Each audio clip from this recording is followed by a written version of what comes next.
안녕하세요. 오늘 저희가 함께 좀 살펴볼 자료들이 있는데요. 이게 AI 칩의 뜨거운 발열 문제, 그리고 이걸 식히기 위한 그 차세대 냉각 기술, 특히 액침 냉각에 대한 기술 뉴스나 기업 발표 내용들입니다. 네, 반갑습니다. 그 AI 칩 성능이 정말 무섭게 올라가면서 발생하는 열도 뭐 장난이 아니죠. 맞아요. 이 열 때문에 시스템 안정성까지 위협받는 상황이니까요.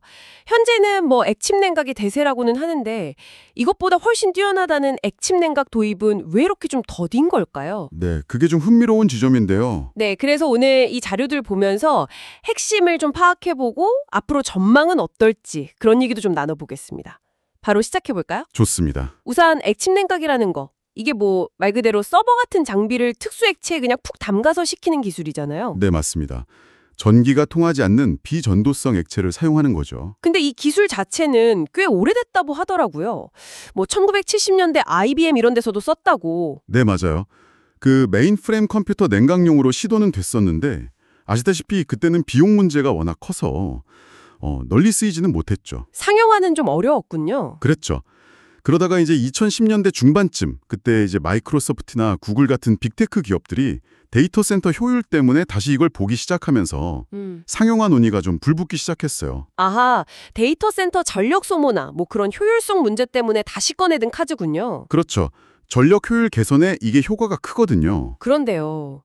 기술 잠재력은 충분히 알겠는데 왜 아직도 시장이 이렇게 초기 단계에 머물러 있는 걸까요? 이게 좀 궁금해요. 네, 그게 참 여러 이유가 얽혀 있는데 현재 AI 칩 시장을 거의 뭐 장악하고 있는 엔비디아.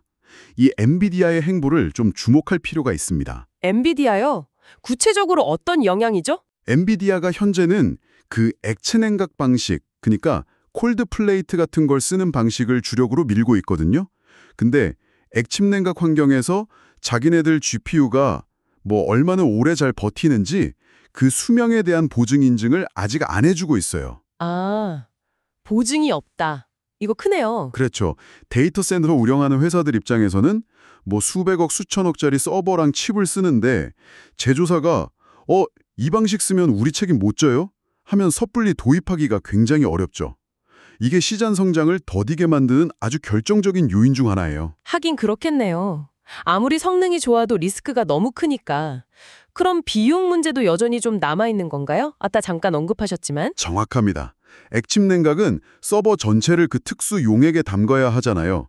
그러니까 그걸 담을 전용 설비, 뭐 쉽게 말하면 욕조 같은 시설이 필요해요. 네네. 기존의 공기를 이용해서 식히던 그 공냉식 데이터 센터 인프라하고는 이게 호환이 잘 안 되죠. 아예 새로 구축해야 하는 경우가 많으니까 초기 투자 비용이 뭐 만만치가 않습니다. 기존 시설을 활용하기가 어렵군요. 네. 반면에 지금 많이 쓰는 액치 냉각은 기존 공냉 시스템에다가 이렇게 물이 흐르는 판, 그 콜드 플레이트 같은 부품만 추가하는 방식으로도 구현이 가능하거든요. 아, 일부만 개선하는 식으로. 하게 되는 경향이 있습니다. 듣고 보니 확실히 현실적인 제약들이 꽤 있네요. 초기 비용, 인프라 변경 부담, 제조사 보증 문제까지. 하지만 결국 성능 때문에 액침 냉각이 계속 이야기가 나오는 걸 텐데요. 이 냉각 성능 차이가 구체적으로 어느 정도길래 이렇게 주목받는 건가요? 앞으로 AI 칩 발열은 더 심해질 거 아니에요? 네, 맞습니다. 순수하게 그 열을 식히는 능력, 그러니까 냉각 용량만 딱 놓고 보면요. 액침 냉각이 액체 냉각보다 훨씬 뛰어난 건 뭐 사실입니다. 비교가 안 될 정도로요. 훨씬요? 네. 그래서 업계에서는 엔비디아가 2027년쯤 출시할 걸로 예상되는 그 차세대 GPU 있잖아요. 루빈 울트라라고. 아마 그 이후부터는 액침 냉각 도입이 거의 불가피할 거다 이렇게 보고 있어요. 아, 다음 세대 칩부터는 액체 냉각으로도 좀 부족할 수 있다. 그럴 가능성이 높다는 거죠. 지금보다 훨씬 더 강력한 칩들이 나올 텐데 거기서 뿜어져 나올 열이 어마어마할 거거든요. 현재 액체 냉각 방식으로는 감당하기 어려울 수 있다는 전망이 많습니다. 그래서 이제 2027년에서 2028년 사이 이때가 액침 냉각 시장이 본격적으로 열리는 시점이 될 거라는 예측이 지배적이에요. 그렇군요. 결국 여러분이 기대하시는 그런 더 강력한 AI 성능, 이걸 안정적으로 구현하려면 액침 냉각이 필수적인 단계로 여겨지는 겁니다. 결국 시간 문제일 뿐 언젠가는 가야 할 길이 액침 냉각이다. 이런 거군요. 근데 그때까지 그럼 엔비디아의 결정만 기다려야 하는 건가요? 엔비디아가 좀 신중한 태도를 보이는 동안 인텔 같은 다른 경쟁사들은 이 상황을 그냥 보고만 있진 않을 것 같은데요. 아, 예리한 지적이십니다. 맞아요. 인텔이 이 부분을 좀 파고들고 있습니다. 인텔은 액침 냉각 기술 자체는 좋은데 현장에서 바로 믿고 쓸 수 있는 검증된 솔루션, 그리고 중요한 게 그에 대한 보증이 부족하다. 이 시장의 신뢰 문제를 딱 포착한 거죠. 신뢰 문제. 네. 그래서 뭘 했냐면 그 글로벌 에너지 기업 쉘 아시죠? 그리고 서버 만드는 슈퍼마이크로, 또 액침 냉각 솔루션 전문 기업 서브모, 이런 회사들하고 손을 잡았어요. 협력을 했군요. 네.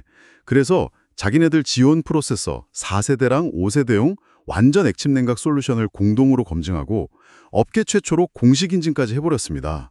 프로세서 보증까지 포함해서요. 와, 인텔이 먼저 치고 나간 거네요. 그렇죠.